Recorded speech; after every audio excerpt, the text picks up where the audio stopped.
everyone, I am Dr. Vishal Rajput from Himalayan School of Biosciences in Swami Rama Himalayan University, and today I am going to discuss about the oxygen cycle, which will be the fifth lecture of this module under the biogeochemical cycles.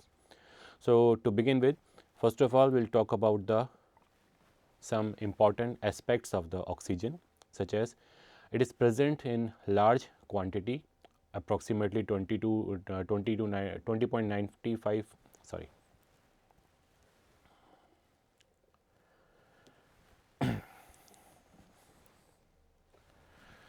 Hello everyone, I am Dr. Vishal Rajput from Himalayan School of Biosciences in Swami Rama Himalayan University, and this is going to be my fifth lecture in the module of biogeochemical cycles. First of all, I will talk about some important aspects of the oxygen, such as it is present in large quantities of 20.95% in the atmosphere, which is almost 21% apart, and number 2 position after the nitrogen.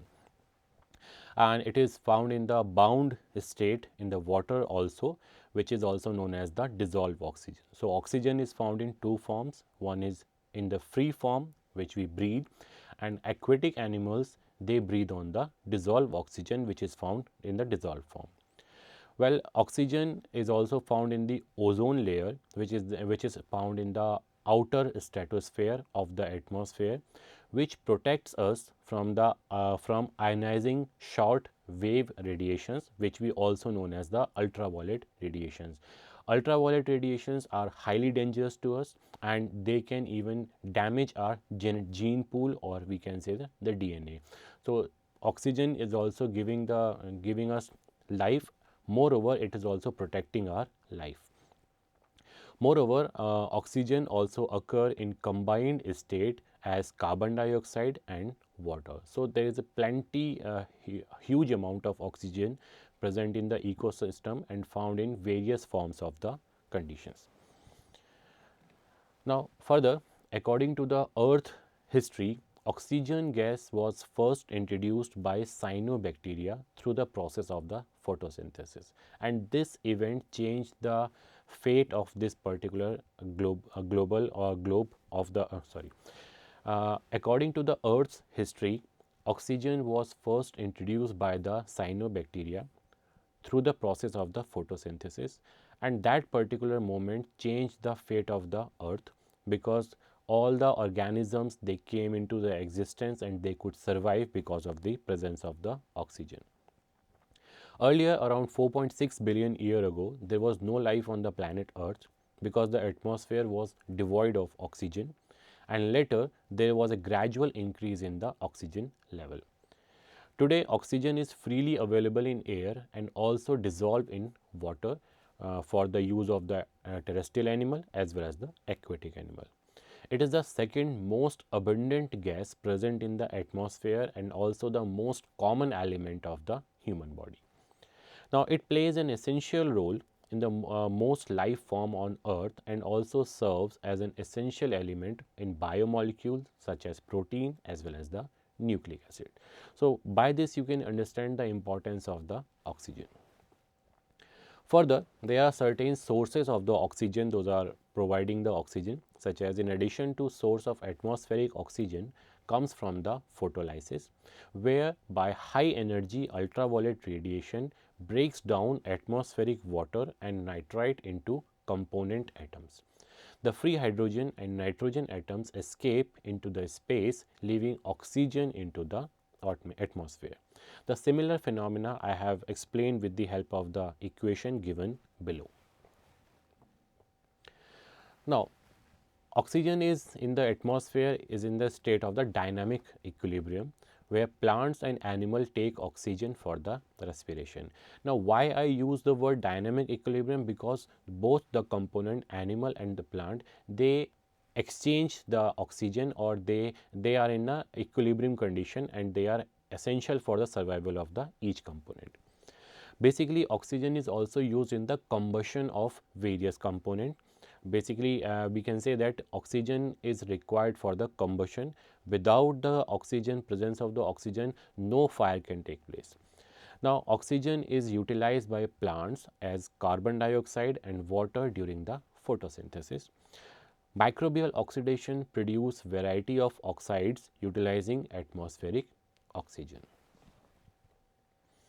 Further, the main way oxygen is lost from the atmosphere is via respiration or the decay. Mechanism in which animal life and bacteria consume oxygen and release carbon dioxide. Because lithospheric minerals are oxidized in oxygen, chemical weathering of exposed rocks also consume the oxygen. For example, the surface of weathering chemistry is forming of the iron oxide, which we known as the rust, and rusting is a very common phenomena which takes place with the iron. Now, oxygen also cycle between the biosphere and the lithosphere. Like marine organisms in biosphere create calcium carbonate shell material that is rich in the oxygen. When the organisms die, its shells is deposited on the shallow sea floor and buried over the time to create the limestone rocks for the lithosphere. Now, these limestone rocks are essential part of the ecosystem and they are also called as the pioneer of the ecosystem. Whenever there is a barren land, these limestone rocks initiate the existence of the life. Further, the weathering process initiated by organisms can also be free oxygen from the lithosphere. Plants and animals extract nutrient minerals from rocks and release oxygen in this particular process. Now, further, this is the pictorial representation of the oxygen cycle. Here you can see multiple arrows with different color. They are showing the movement of the oxygen. Here you can see that precipitation is infusing the oxygen to the plant, which is readily absorbed by the plant. Moreover, the automobile industry, the fire which we produce, or decaying of the animal, as well as the animal respiration, what it is doing, it is infusing carbon dioxide into the atmosphere, which is being recycled with the help of the plants. Apart from that, rock weathering, that means erosion or the breakage of the rock, it is also releasing the oxygen, which has been denoted with the help of the black colored arrow, and it is adding to the atmospheric oxygen. And this particular atmospheric oxygen is coming back when we are inbreathing the oxygen. Apart from that, combustion or the fire or the combustion of multiple things, all are using the oxygen, because absence of oxygen cannot does not allow the functioning of the fire. Here, apart from that, there is one more process which is very essential in the ecosystem called as the evaporation. In evaporation, water vapor creates, and that water vapor, what it does, it influx the atmosphere, it influx the water into the atmosphere, and finally it converts into the clouds, in which and this process is known as the condensation. So, this condensation then further it release the water, or the water comes back on the earth with the help of the precipitation process. It is another a process of the movement of the oxygen. Here you can see there is one more thing which is adding the water to the environment, which is known as the transpiration from plants and the soil. Here you can see that plants are also releasing the water in the form with the help of the stomata, and what it is doing, it is infusing or influxing the oxygen to the atmospheric environment. So, this is how the whole oxygen moves from one place to another place. There is one more important aspect which is concerned with the oxygen, known as the oxygen releases from the photosynthesis. It is performed by the blue-green algae plants or any green plant. They are performing photosynthesis, and what they are doing, they are releasing the oxygen to the environment. So, this is how the whole process takes place in a cyclic way. As biogeochemical cycles are supposed to be in a cyclic form, here you can see the cyclic movement of the oxygen. Further, importance of the oxygen cycle. Basically, oxygen is one of the most essential component of the earth atmosphere. or we can say without the oxygen animals and plant cannot survive. So this is the most fundamental aspect of the life survival. Now why it is required? It is mainly required for the breathing or the respiration. Moreover, combustion, which is the whole human civilization is based on the process of the combustion, because without combustion multiple process cannot be performed. Apart from that, supporting aquatic life in the form of the dissolved oxygen. Aquatic animal breathe on this particular dissolved oxygen, and in the absence of oxygen aquatic life cannot be survived. And moreover, the marine aquatic life is the biggest food source for the terrestrial animal, including the higher animal as well as the human. Next is decomposition of the organic waste.